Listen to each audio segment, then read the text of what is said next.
Baik, kita kembali bersama dalam Merampai Pagi setelah membawakan ruangan info daerah. Sebentar tadi, ruangan Elit Rohani bersama dengan Yang Mulia Dr. Hajah Mas Suryati binti Haji Yahya, Timbalan Pengarah Pusat Penataran Ilmu dan Bahasa Universiti Islam Sultan Syarif Ali. Assalamualaikum Dr. Hajah. Waalaikumsalam warahmatullahi wabarakatuh. Baik, hari ini kita ni bersama lagi dalam Elit Rohani. Satu lagi tajuknya akan dibawakan Wara' Abid. Ya, InsyaAllah. Barangkali untuk mukadimah Wali Mulia, terus saya saja sendiri kita kurang memahami apa di sebalik maksud wara' abid ini. Mungkin Ustazah Dr. Hajah boleh. Bismillahirrahmanirrahim. Alhamdulillahirabbil alamin wassalatu wassalamu ala asyrafil anbiya'i wal mursalin wa ala alihi wa sahbihi ajma'in. Rabbi shrah li sadri wa yassir li amri wahlul 'uqdatam min lisani yafqahu qawli. Rabbi yassir wa tu'assir wa tammim bil khair. Assalamualaikum warahmatullahi wabarakatuh. Kepada para pendengar, para penonton di mana jua segmen ini dapat ikuti, insya-Allah segmen Elit Rohani kali ini akan membincangkan satu tajuk Wara' Abid, okey, yang mana tajuk ini mempunyai kesinambungan dengan beberapa tajuk yang pernah dibincangkan dalam segmen sebelum ini, iaitu terkait dengan zuhud. Okey. Baik, sebenarnya wara' ini adalah bermaksud menghindari dari segala perkara yang perlu ataupun patut kita lakukan dan layak kita buat macam tu, dan disertai dengan sifat berhati-hati. Itu maksud wara'. Dan sementara perkataan abid ini adalah merujuk kepada seorang ahli ibadah. Di mana ahli ibadah ni ia of course lah memang terkait dengan sifat wara' tadi tu. Macam tu. Ia amat menjaga segala perkara yang tidak layak untuk ia lakukan sehingga ia mempertahankan boleh mempertahankan dengan keadaan dirinya sebagai seorang abid, iaitu ahli ibadah. Okey. Dan perlu diketahui juga sebenarnya maksud wara' ini juga ia hampir sama dengan zuhud sebenarnya yang pernah dibincangkan sebelum ini. Dan macam mana pun zuhud itu ia sebenarnya adalah meninggalkan sesuatu yang tidak bermanfaat untuk akhirat. Berbanding dengan wara' yang kita bincangkan hari ini adalah meninggalkan sesuatu yang boleh memudaratkan kita ni di akhirat kelak. Dua perkara yang hampir sama, tapi berkesinambungan. Macam tu. Ya, boleh memudaratkan kita di hari akhirat ya. Kalau yang wara' dari segi kebaikan ataupun keburukan. Keburukan kalau kita melakukan. Maksudnya kalau kita indah memenuhi perkara-perkara sepatutnya, maka kita akan jatuh kepada yang wara' yang membolehkan kita melakukan perkara-perkara mungkar. Macam tu. Begitu, baik. Okey, dengan pengertian yang tadi itulah, okey, maka ia nampak jelas terkait dengan satu sikap di mana perlunya kita ni menjauhkan diri kita ni daripada melakukan perkara-perkara syubhah, sebagaimana diterangkan, ada disebutkan dalam satu hadis Nabi Muhammad SAW dalam sabda baginda menyebutkan innal halala bayyin, okey, wa innal harama bayyin wa bainahuma umurun mushtabihatun la ya'lamuhunna katsirun minan nas faman ittaqa asy-syubuhati faqad istabra'a li dinihi wa 'irdihi. Okey, yang bermaksud perkara yang halal itu jelas, okey, yang haram itu pun jelas katanya. Akan tetapi di antara keduanya, di antara kedua yang halal dengan yang haram tadi itu terdapat perkara-perkara yang syubhah, yang masih samar-samar, macam tu. Samar-samar ni maksudnya haramkah kedudukannya ataupun ia mubahkah, macam tu. Jadi barang siapa perkara yang samaran ni tadi sebenarnya banyak orang kita ni indah menyedari, kurang tahu. Jadi barang siapa yang dapat menjaga dirinya daripada perkara yang samar tadi itu, okey, maka ia adalah tergolong daripada orang-orang yang memelihara agamanya dan memelihara kehormatan dirinya. Macam tu.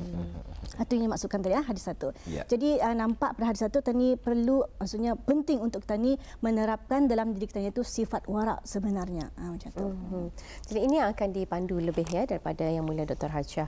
Namun barangkali untuk lebih menjelaskan dengan apapun definisi yang telah pun dinyatakan tadi, apakah di antara sikap wara' abid ini? Okey. Baik, di antara sikap wara' abid ataupun macam mana kita ni mengaktualisasi sifat wara' ini tadi, lebih-lebih lagi pada seorang abid, seorang ahli ibadah. Kita ni memahami perkataan wara' itu, kita ni faham sesuatu yang sederhana, sesuatu yang sederhana. Akan tetapi dari segi praktikalnya ia agak berat. Maksudnya ia boleh mengambil tahu sesuatu yang halal, yang haram memang jelas, tetapi ia amat berhati-hati dalam perkara yang samar. Andai kata Andai kata dalam melihat sesuatu yang samarani, ia sini kedudukannya terkait dengan kondisi ataupun keadaan hati dalaman sebenarnya, hati yang bukan hati yang benar, hati yang sebaliknya tu, yang rohiyah tu. Jadi di sana terkaitnya. Kalau hati tadi Indah dapat membaca, dapat membaca sesuatu yang dalam hatinya tu yang ada suara-suara halus kan dalam hati tadi kan. Misalnya dalam hati tadi tu ada suara halus mengatakan jangan dibuat. Jangan diambil macam ada kan tu yang macam tu. Jadi kalau kita ni dah boleh menilai sana tu, dah boleh kita ni mengikut kata hati tadi tu yang paling dalam tu, dan saat itu nafsu kita ni dikuasai, nafsu tinggi menguasai, maksudnya nafsu yang jahat menguasai, maka kita ni akan mengambil satu tindakan yang salah lah saat itu. Jadi kita ni akan mungkin mengambil dalam hati tadi mengatakan jangan dibuat, tanyakan melakukan. Andai kita melakukan, maka kita ni terjatuh dalam suatu di mana kita melakukan satu perkara yang buruk ataupun mungkar, dan impaknya memberikan kita ni menambah dosa. Itu sebenarnya. Itu tadi yang dimaksudkan warak itu tadi ia sangat penting dan ia adalah perlu dihindari sebab ia boleh mendatangkan mudarat di akhirat kelak. Sebab ia menambah dosa kita ni sebenarnya. Baik ya. Itu sikap warak abid ya. Mereka berhati-hati dalam perkara syubhah ataupun perkara yang samar-samar ini tadi ya. Jadi apa sebenarnya keutamaan sifat warak ini? Baik, keutamaan sifat waraknya tadi ya sebenarnya adalah melihara agama kita ni. Ia boleh melihara agama kita ni. Seperti mana disebutkan tadi dari segi ta'arif tadi ya. Kemudian kita ni akan menjadi orang yang lebih bersifat qanaah, dan kita ni akan menjadi seorang hamba yang bersyukur, dan akhirnya kita ni dengan sendirinya dapat mengelak daripada ataupun menjauhkan diri kita ni daripada melakukan perkara-perkara yang boleh membawa kemungkaran tadi itu, yang boleh menjatuhkan ataupun mengheret kita ni ke arah yang perkara-perkara maksiat ataupun yang mendatangkan dosa tadi itu. Macam itu. Jadi itulah maksudnya ia sebagai benteng kita ni lah. Betul.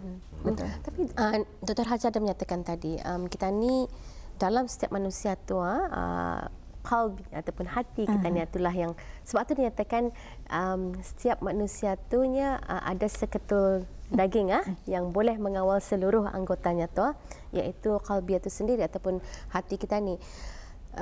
Di sini kita ni melihat boleh saja ada orang kita ni mempunyai konflik dalaman kali kalau sudah ada suara hati jangan dibuat tetapi praktikalnya fizikalnya dibuatnya.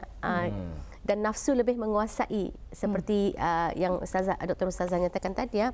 Dalam hal ini macam mana kita ni kan cuba membentuk balik agar dapat orang kita ni bentuk hati kita ni tu untuk tidak melakukan perkara-perkara syubhat, apatah lagi perkara yang terang-terang menjadi tegahan. Baik, sebelum ini sudah disebutkan, pernah jelaskan mengenai dengan tazkiyah nafs. Tazkiyah nafs artinya penyucian jiwa. Cuma dalam hari ini saya indah menyebutkan perkataan jiwa, sebab jiwa tu ia lingkungannya agak besar, basar punya adalah areanya. Jadi saya sentuh kepada cerita hati tadi, sebutan hati. Sebab warak tu memang ia terkait dengan hati di mana ada satu bisikan-bisikan. Bagi orang yang abid tadi, biasanya insya-Allah Allah Taala kurniakan bagi orang-orang abid ini tadi mempunyai satu bisikan-bisikan yang sangat baik, yang bisikan itu yang akan membantu menolong yang punya badan itu tadi terpelihara daripada melakukan perkara-perkara yang mungkar tadi. Berbalik kepada hadis Nabi yang menyebutkan tentang seketul hati itu ya. Seketul hati itu tadi kalau misalnya indah kita pelihara, maka akan merosakkan keseluruhan kan. Jadi terkait ia dengan cerita waraknya tadi. Kita ni melihat hadis tu memang bercakap tentang hati, betul yang seketul hati benar-benar. Tapi sebenarnya yang dimaksudkan itu adalah yang di sebaliknya, yang rohiyahnya tu. Ma warak tabiat, apa yang kita ni nampak. Macam tu. Itu yang sebenarnya perkara yang nampak itu tadi kalau bagi orang ahli psikologi bahagian kejiwaan, ia akan menyebut hal-hal kejiwaan. Tetapi untuk dalam segmen ini supaya orang boleh faham, saya bawakan mengambil tarif hati lah, hal-hal yang terkait dengan jiwa tadi. Sebab memang sana lebih orang tanya senang faham. Senang faham. Macam tu. Baik, itu dia Sarina ya. Wah, sangat mendalam sekali penjelasan daripada Yang Mulia Dr. Haji Masuriati ya dalam segmen Elok Rohani kita hari ini ya. Jadi ingin kita ketahui juga manfaat yang boleh kita ni dapatkan daripada warak ini tadi? Okey, baik. Sebagaimana disebutkan tadi daripada definisinya, warak ini adalah untuk kita ni terhindar daripada termasuk dalam hal-hal yang mudaratkan kita ni di akhirat nanti. Jadi sudah tentu manfaatnya adalah supaya kita ni tidak terlibat ataupun tidak diturunkan azab daripada Allah Taala, seperti terselamatlah daripada azab Taala. Kemudian dapat menahan diri kita ni sebagai benteng daripada melakukan perkara-perkara yang dilarang. Kemudian dalam hal tertentu kita ni manfaatkan waktu-waktu untuk melakukan perkara-perkara yang tidak kena mengena ataupun kurang bermanfaat untuk kita ni macam tu. Dan akhirnya dalam keseluruhannya ni boleh kitanya tu kalau terjaga keseluruhannya boleh mendatangkan satu rasa cinta kita ni kepada Allah Subhanahu Wa Taala juga, sebagaimana cintanya para ahli warak tadi tu sebab tu disebutkan warak abid tu tadi. Dan yang akhir sekali, insya-Allah kalau kita ni tu sentiasa menjaga sifat warak, sentiasa berhati-hati dalam perkara ni, insya-Allah doa kita ni akan dimakbulkan sebab ia terkait dengan apa tadi sifat kita ni yang berqanaah, sifat kita ni yang bersyukur tadi tu juga macam tu. Jadi insya-Allah semua tu akan membolehkan doa kita ni tu dapat dikabulkan oleh Allah Subhanahu Wa Taala. Amin amin ya rabbal alamin. Sebelum kita tutup ni doktor ya, macam mana cara untuk mendapatkan warak abid? Baik. Warak ni ada bermula daripada yang saya sebutkan tadi, sifat zuhud kita ni.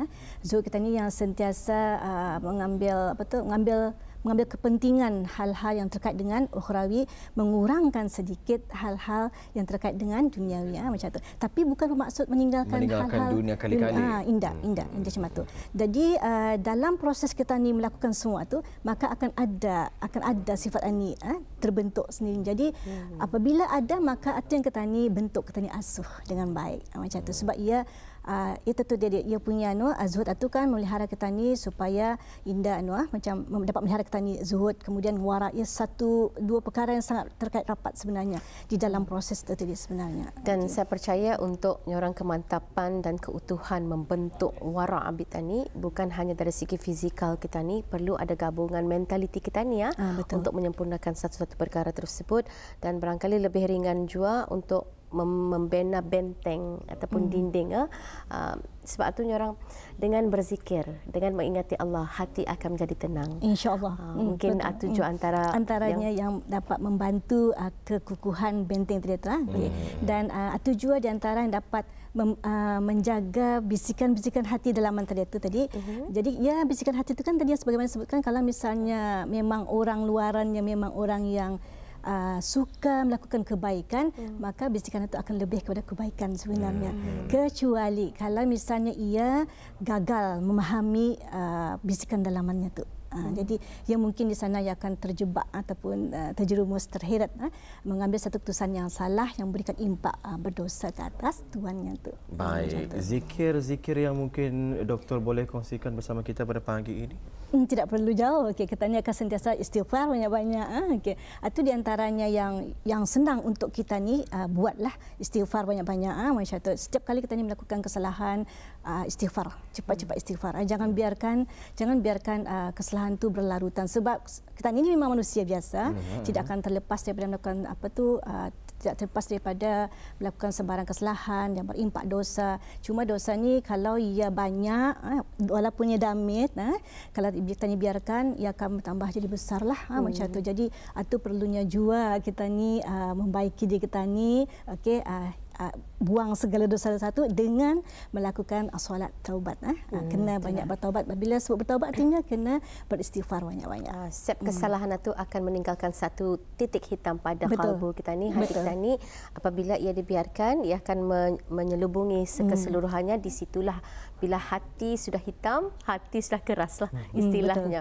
Dan selain daripada zikir, istighfar, masa ni banyak orang alhamdulillah melalui siaran kita ni pun, radio dan televisyen mendukung juga negara untuk orang sebagai sebuah negara zikir. Banyak sudah zikir sering kita ni dengarkan dan juga sering kita ni amalkan kebelakangan ini adalah Sayyidul Istighfar. Sayyidul Istighfar, Hasbi Rabbi Jalallah, macam-macam sebenarnya. Dan setiap satunya mempunyai kaifiat dan fadilatnya sendiri ni. Betul Rajah ya. Baik, apa-apa terima kasih kita ucapkan keluangan masa kita ni untuk membawakan tajuk Wara' Abid. Dan saya percaya untuk 2 minggu ke depan ni sesuatu yang mungkin ada terhubung kait atau macam mana. Saya percaya ada penonton kita yang menantikan ni. Minggu akan datang apa lagi ni sekarang topik insya-Allah. Insya-Allah bincangkan apa tajuk yang terkait dengan Wara' Abid insya-Allah. Ada kesimpulan yang ingin dibuat pagi ini? Baik, sebagai kesimpulan sajalah. Okey. Untuk melihat sifat wara' ini sebagai satu sifat yang perlu kita ni ambil perhatian, ia amat penting untuk kita ni. Okey, sebaiknya kita ni terapkan dalam diri kita ni lah, sebab ia adalah terkait dalam kehidupan kita ni, baik pada masa ini dan akan datang nanti. Macam tu. So pentinglah sifat wara' itu tadi tanam dalam diri kita ni. InsyaAllah, mudah-mudahan ya. Baik, terima kasih sekali lagi Dr. Hajah dengan masa yang dibawakan dan juga penerangan dalam menghujahkan lagi tajuk kita ni ya, Wara' Abid. Assalamualaikum. Waalaikumsalam warahmatullahi wabarakatuh. Alhamdulillah, itulah walimu. Ya. Kita bawakan. Alhamdulillah, jelas sekali penerangan daripada Yang Mulia Dr. Hajah Masuriati binti Haji Yahya dalam segmen Ilmu Rohani. Sama-sama memberikan manfaat kepada kita ni, memperkatakan dan juga mendengarkan mengenai dengan Wara' Abid ini ya. Dan telah pun dikongsikan juga nanti antara mesej penting yang disampaikan dalam Ilmu Rohani ini adalah berkenaan dengan berhati-hati ya dengan perkara yang samar-samar ataupun syubhah ini ya. Kerana kebanyakan kita ni ramai sudah yang mengetahui mana yang betul, mana yang salah, ya, mana yang buruk, mana yang baik.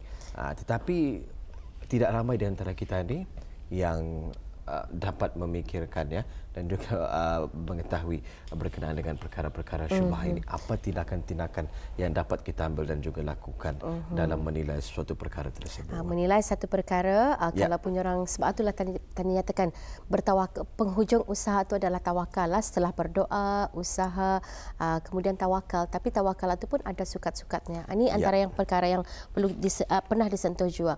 Paling hampir kita ni boleh kaitkan dengan perkara syubhah ni adalah makan dan minum kita ni.